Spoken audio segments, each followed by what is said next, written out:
Here we go. Just flying Figsy up in the air. Figsy's attached to a kite. And then this is down. Can you guess where this is? Can you guess where this is? Have a little look in a second. It's quite windy that day. So if the camera's a little bit shaky. But South Australia. South Australia. What a great place. Cycle down here. This is down South Australia. Beautiful. Great white sharks. Rich in those waters. Today we are with the Cannondale team. Cannondale Drapac. The merger has begun for 2017. And a bit of controversial. But here we go out with the crew. Customary Garmin. You always got to look at the Garmin screen.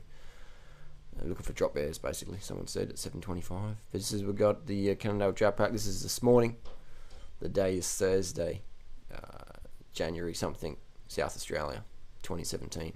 And you can see the Super 6 Cannondales. You can see the cadences, the variances. What riders can you spot in this clip? Is bananas. If you look closer, you can see the bananas. Not that ripe, but that's a good start. It's a good start. The red socks with the green. It's quite interesting. It's a good safety colour. Definitely stands out. The green, the fluo green, and the bikes. Cannondale with was it SRAM? No, it's Shimano. It's Shimano. Sorry, it was Shimano hologram Cannondale cranks with Shimano derailleurs. And they're running the ceramic speed, super expensive derailleur pulleys. They're like $1,000 a pop or something like that. It's a really pricey product. But you can see the different techniques here. Someone's got warm the legs up out the saddle. Some people are spinning from the get-go. We did about 310 watts. We averaged about 4 watts per kilo. They're climbing about 4 watts per kilo on the hills. On the flats, just generally about 3 watts per kilo. 3 on the flat, 4 on the climbs. And 6 to win. 6 to win. And we did this climb in maybe 10 minutes 14. My best time is about 9:30, I think. So we climbed this about 45 seconds slower than my best PR by myself. So we weren't going full gas, but we were still giving it a bit of gas, a bit of stick. And it's always good to get a bit of draft coming up the hill. It's always good fun, and it sort of breaks up the first world problems of monotony of cycling. The world's best cycling. I mean, Adelaide, man, you can't beat it, really, can you? You can't beat it. You know, what can I even say in these videos? You know what the deal is. Spin if you want to win. Card the fuck up. Adelaide's the best recreational cycling on the planet. Adelaide's like a talent hotspot. It's like a talent bed here. There's something in the water. There's something in the air. But Adelaide produces more elite level cyclists than any city on the planet ever. You know, it's just so crazy. It's just like, I don't know what's going on. Someone please let me know why we produce the world's highest level cyclists per capita. Not per capita, per city ever. No other city has produced more elite level cyclists than Adelaide. It's just the training grounds, man. It's the training grounds. It's fucking world class, bro. It's world class. And Tour Down Under is a unique race in that it only in the race in the world that I'm aware of that starts, it has a central hotel in the CBD.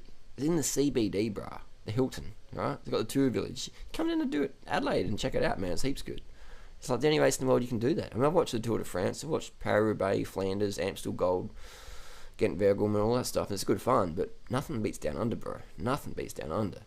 You know, it's just so rad, man. It's just so fucking rad here. And just so many options. And today there was like 5 teams. Orica came up here. Astana came up. Cannondale Drapac came up. Dimension Data came up. We had, who else do we have? We had Katusha. Katusha came up the Bolero. The Windy Point. It's a very nice climb. It's a very fast climb. It's really a fast climb. If you want to be the KOM, I think Joseph Cooper's got that. JC Driver. He's the Strava champ. He went faster than fucking Tour Down Under went up here. So that's pretty... Dude was fucking motoring 478 watts for like 6 minutes something. Crazy time. Crazy time. Look at that cadence at the right of the back here. Look at those little red socks dancing around, you know? Those red socks, like Santa's little helper. Just cadence, bro. Cadence. There's people out there who just don't get it. Cadence, man. Like, I'm not sure why people argue with me. It's like, are you fucking... No, now... What I'm going to say now, I don't mean to be offensive, but can't you fucking see that the pros spin when they're pushing watts, man? Can't you see that? Like, how are these weekend warriors debating with what the professionals do in terms of cadence? Like what? And look what they're eating. They're not eating fucking bacon and fucking coconut chips. They're eating bananas. They're drinking sugar drinks like Sprite, Coke, Fanta, Powerade, Gatorade, sports drinks. They're guzzling gels, like sugary stuff. It's basically sugar and water. The limiting factors in pro cycling.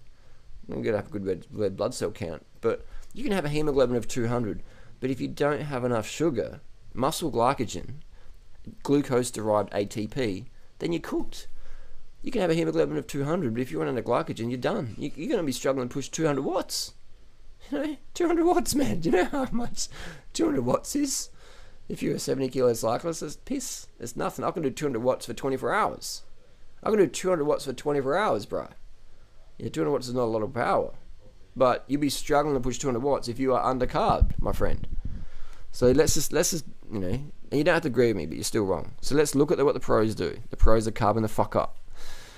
Are they all vegan? Not yet, but give it a few more years. I mean, I've been riding 200 under, just backstage pass sort of style here, just observing, being an observer, just being an observer, just a hanger on. And I've seen cadence increase.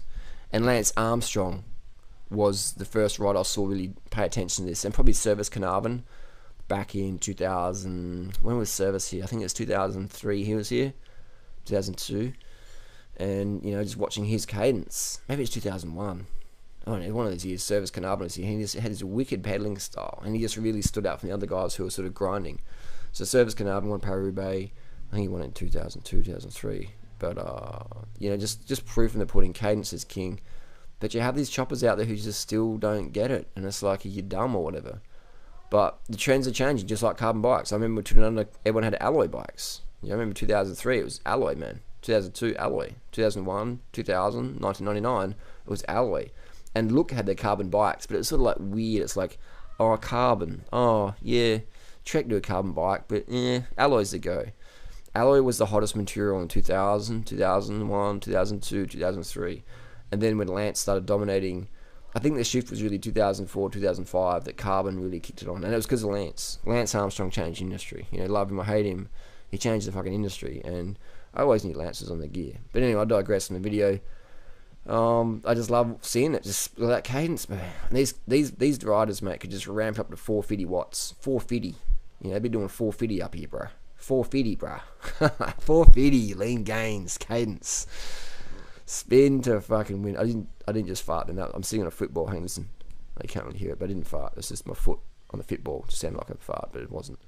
But cadence, bro. And getting out the saddle, right in front, out the saddle, you can sort of do that. Maybe your legs a little bit. You get like a saddle sore, or you sort of, you just want to sort of open the legs up a bit. Get out the saddle, put it in high gear.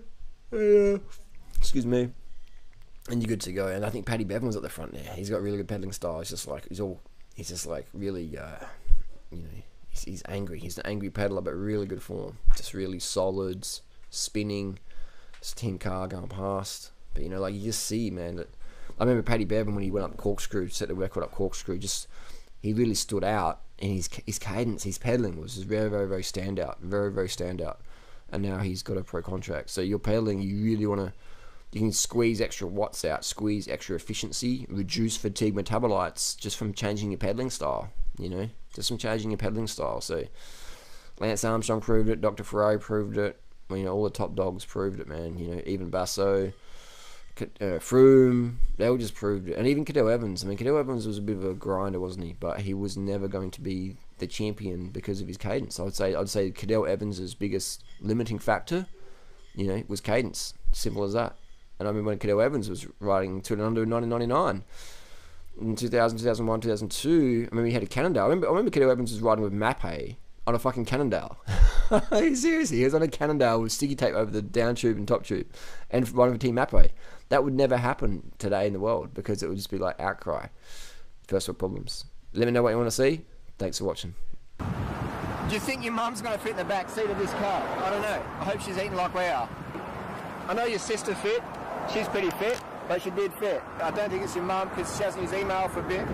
What is she doing anyway? Where's your mum been?